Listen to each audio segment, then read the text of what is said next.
Hola a todos, hoy les quiero presentar este caso. Se trata de un paciente masculino de 70 años, diabético, hipertenso y fumador. Se presenta un año antes de venir a este centro con hematuria macroscópica. El paciente orinaba con sangre. Se realizó un ultrasonido donde se reportaba engrosamiento de toda la pared vesical, principalmente del domo. Se realizó cistoscopía y el urólogo documenta una lesión papilar que fue completamente resecada.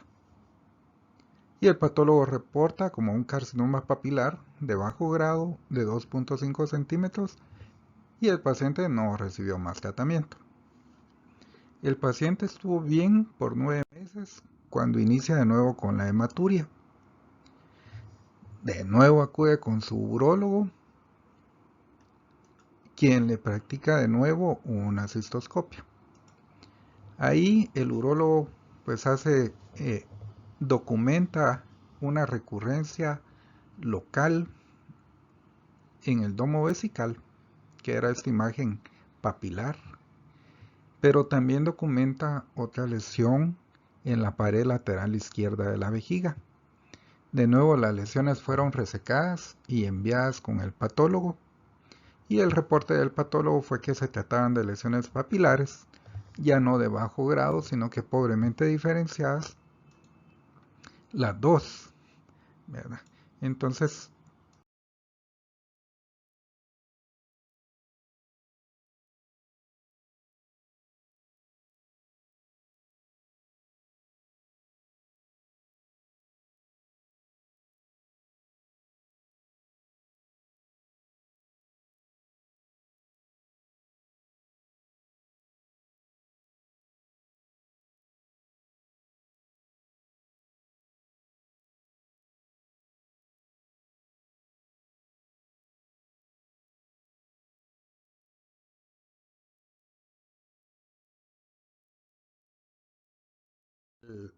el paciente, las preguntas, el motivo de consulta fue que si él pudiera haber recibido un tratamiento que pudiera evitar que esas lesiones papilares volvieran, y qué riesgo tiene de progresión, de que la enfermedad progrese a una lesión invasora del músculo detrusor y que el tratamiento eh, haya perdido como su mejor momento para prevenir la enfermedad. Yo soy el doctor Castro, soy oncólogo del Grupo Ángeles, y ahora vamos a hablar de la predicción del riesgo de recurrencia y progresión del cáncer de vejiga no músculo invasor. Realmente a los oncólogos médicos nos ha costado mucho meternos en este rollo, porque pues hasta hace poco tiempo pensábamos que los tumores superficiales de vejiga eran una entidad diferente que nunca progresa a una lesión invasora del músculo detrusor, y por eso eh, desde hace algún tiempo ya no se denomina como un carcinoma superficial, sino que más bien se denomina como una enfermedad no músculo invasor, y el músculo que se invade es el músculo detrusor de la vejiga. Entonces, lo que debemos de hacer es establecer qué herramientas tenemos para determinar el riesgo de recurrencia y progresión a una enfermedad invasora. Los tumores que no infiltran la mucosa, la muscular propia de la vejiga, constituyen el 75% de los tumores vesicales. O sea, aquellos pacientes que presentan hematuria macroscópica, lo más probable es que al inicio se trate de una enfermedad que no invada el músculo detrusor, es decir, de una enfermedad superficial. Aquí les muestro las etapas de los tumores superficiales. Desde el punto de vista del urólogo, al efectuar la cistoscopía, los tumores los puede clasificar como un carcinoma papilar no invasivo, que el patólogo lo puede reportar como de alto o bajo grado, pero estos tumores no pasan de la mucosa, eso es lo importante. Y también están los carcinomas in situ, que el urólogo los ve como lesiones planas,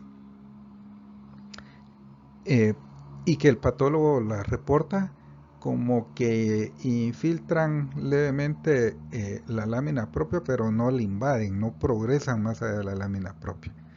Es decir, este carcinoma papilar y el carcinoma in situ forman las etapas 0, la 0A y la 0 in situ. Y por otra parte, cuando el cáncer ya invade, infiltra y sobrepasa la lámina propia y llega a invadir el tejido conjuntivo subepitelial, pues ya hablamos de un tumor etapa T1A. Si logra, si solo infiltra pero no invade la muscularis mucosa, o bien T1B si va más allá de la muscularis e invade ya el tejido conjuntivo. Como en muchos otros tumores, el pronóstico depende de la profundidad de la invasión.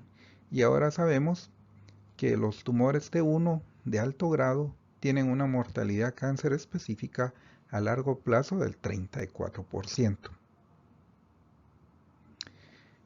Y esto ha sido un cambio importante porque ahora los oncólogos médicos, en este contexto que ya trabajamos de una forma multidisciplinaria con los equipos de urología, de radioterapia, de patólogos, del radiólogo, todos los casos de cáncer, a los oncólogos médicos se nos abrió la mente, porque hemos entendido que de un cáncer superficial te puedes morir, te puedes fallecer por una progresión, o bien en el peor de los casos, o bien en el mejor de los casos, la enfermedad pudiera volverse invasora y el paciente tendría que ser sometido a una cistectomía o un tratamiento de quimio-radioterapia, que son tratamientos más complejos, más molestos para el paciente.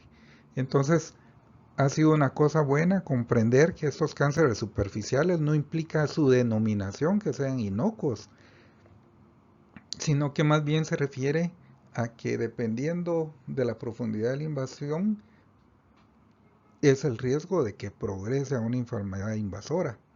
Fíjense ustedes que ahora sabemos que los carcinomas in situ tienen un riesgo de 54% de progresar a una enfermedad invasora si no reciben ningún tratamiento.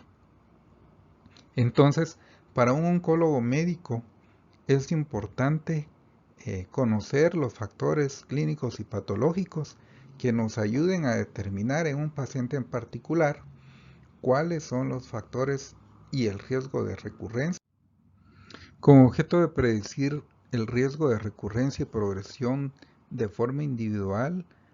La EORTC, que son las siglas de la Organización Europea para la Investigación y Tratamiento del Cáncer, y principalmente el grupo de cáncer genitourinario, ha desarrollado un sistema de puntuación y unas tablas para la estimación de riesgos, que fueron elaboradas con base a la experiencia de 7 estudios clínicos que abarcaban 2.596 pacientes con diagnóstico de tumores T0A y T1. Datos epidemiológicos son que el 78% de los pacientes recibieron algún tipo de terapia intravesical. Sin embargo, no se llevó a cabo una segunda RTV, una resección transuretral vesical, ni recibieron BCG de mantenimiento. El sistema de puntuación elaborado está basado en 6 importantes características clínicas y factores patológicos que se demuestran en la tabla. Esta muestra la relevancia de determinados factores para el cálculo de la puntuación total de las recurrencias y progresión de la enfermedad, ponderación utilizada para calcular la recurrencia de la enfermedad y los puntajes de progresión, ¿verdad? Esas características son el número de tumores, el tamaño del tumor, si la recurrencia ocurre menos de un año o más de un año, si es un TA, un T0A o un T1, si hay evidencia de carcinoma in situ y el grado de diferenciación, ya sea bien, moderado o mal diferenciado.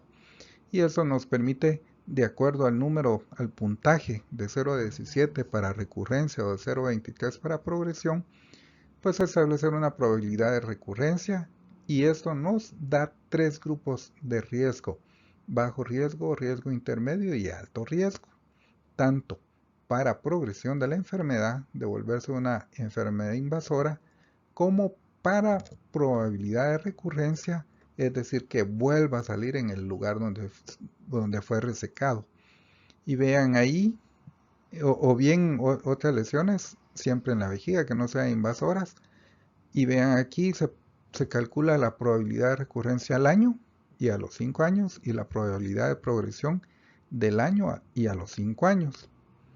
Vean, en el máximo puntaje de progresión pueden progresar hasta 45%, volverse enfermedades invasoras. Y esa es una herramienta muy importante para lograr determinar el tipo de tratamiento que nuestro paciente requiere. Entonces, en base o con base, más bien dicho, a la progresión de 2 tumores pobremente diferenciados, entonces aquí la pregunta sería: ¿a qué grupo de riesgo corresponde y cuál es su riesgo de progresión?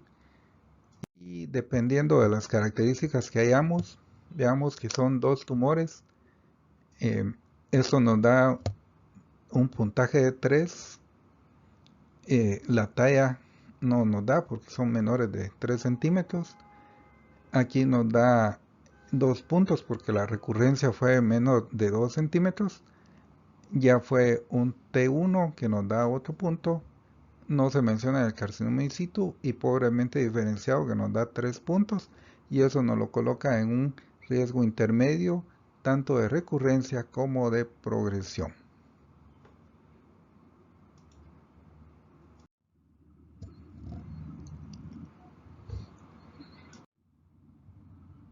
Entonces, con respecto al sistema de puntuación de la EORTC, señale la respuesta correcta. El sistema de puntuación de la EORTC tiene como objetivo la detección precoz de la enfermedad metastásica. No, no se usa para enfermedad metastásica. ¿Dicho sistema está basado en 4 factores patológicos? No, ya vimos que no son 4, sino que son 6. Y finalmente está basado en factores tales como el número de tumores, el diámetro, la tasa previa de recurrencia, la categoría tumoral, la presencia de carcinoma in situ asociado y el grado tumoral. Esta es la respuesta. Entonces, en resumen, contamos ahora con las herramientas de la EORTC que nos permiten predecir qué paciente va a tener recurrencia y progresión tanto a 1 como a 5 años, y dependiendo de este score, si es de bajo grado, intermedio o alto grado, pues ya van a ser el tipo de tratamiento que le podemos ofrecer a nuestro paciente. Nos vemos pronto.